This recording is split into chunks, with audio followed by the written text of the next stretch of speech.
ஞானசம்பந்தருக்கு வயசு 10 வயசு.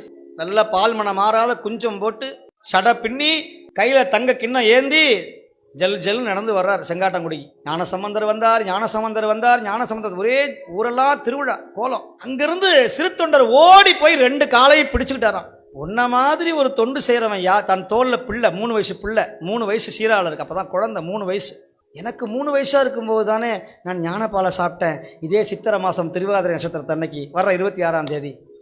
இப்போ பார்த்தார், இவருக்கு எல்லாம் தெரிஞ்சு போச்சு. இவர் ஞானமண்ட பிள்ளை அல்லவா. 2 வருஷம் கழிச்சு இந்த ஊரில் சிவபெருமான் வரப்போகிறான். இந்த குழந்தைய சாப்பாடாக சமைச்சு சாப்பிட போகிறான்னு அவனுக்கு தெரிஞ்சு போச்சு. யார்? ஞானசம்பந்தருக்கு. அவர் கண்ணில் தண்ணி வர ஆரம்பிச்சிருச்சு. இந்த குழந்தைய போய் சுவாமி அறுத்து கரியாக்கி சோறாக சாப்பிட போகிறாரு அப்படின்னு குறிப்பால் சொல்லக்கூடாத விஷயத்தை சொன்னாராம். சிறு தொண்டரே கவலைப்படாதீங்க, 2 வருஷம் கழித்து இந்த சீராளனால் நீங்கள் கைலாயம் போய் சேர போகிறீங்கன்னு சொன்னாராம்.